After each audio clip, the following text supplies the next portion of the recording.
Hey, this is CounterTop Politics. 5 minutes every Monday of political intelligence, innuendo, and the secret sauce of campaigning. I am your host, David Washington, and let's get to it.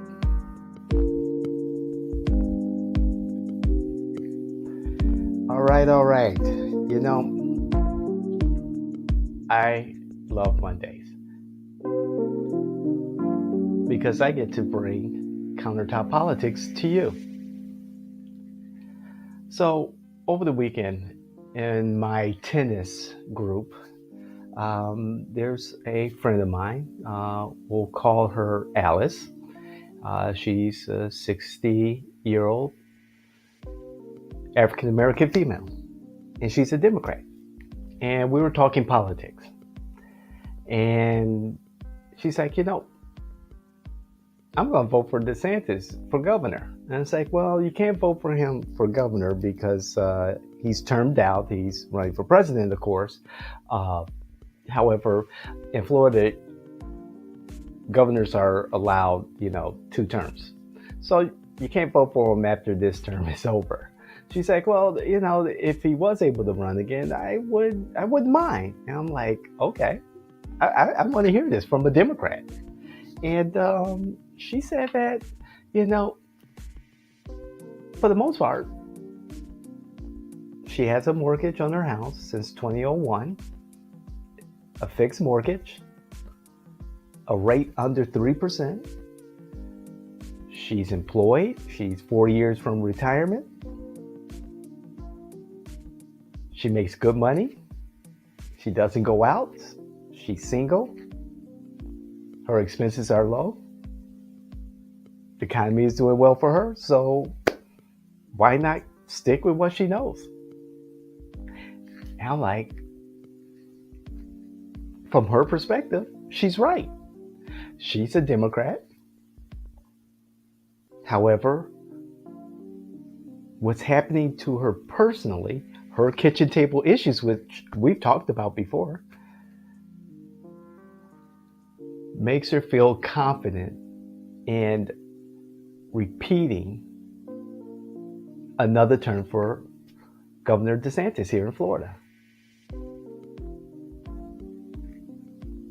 And if the governor was able to run again and there was a Democratic candidate, I asked Alice,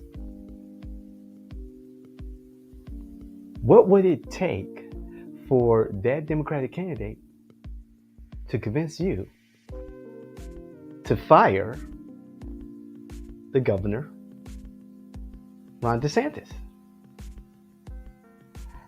And she was like, that's a very good question. I don't think a Democrat will be able to convince me, seeing how well things are going for me, seeing that my life is not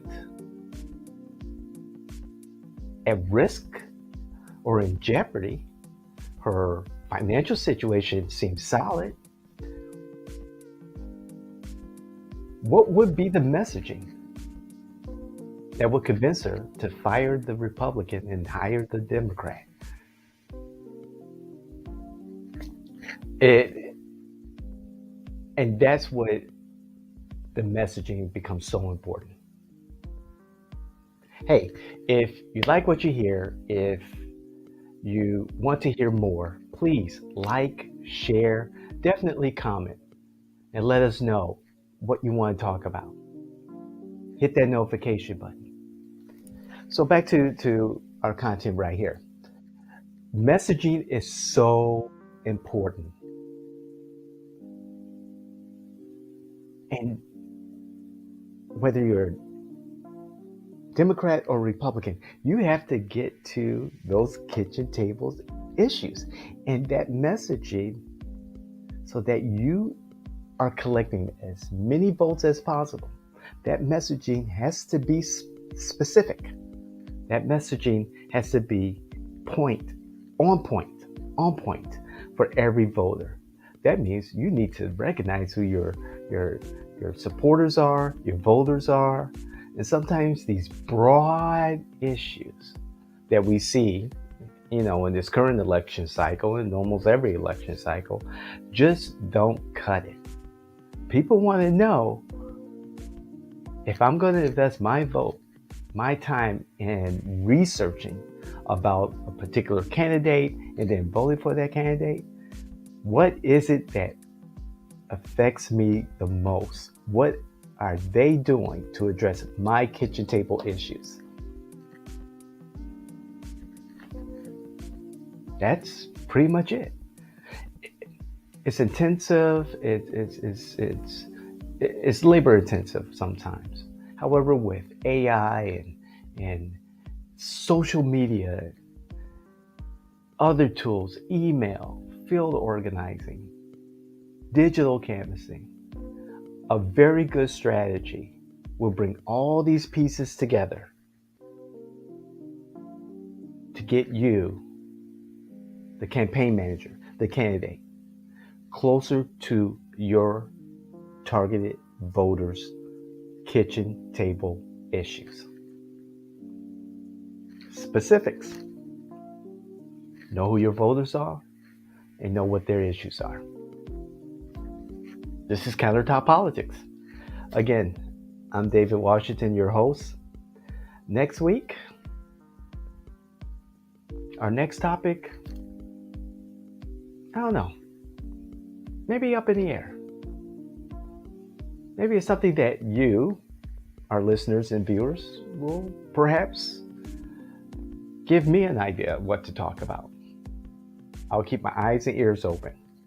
Again, this is CounterTop Politics.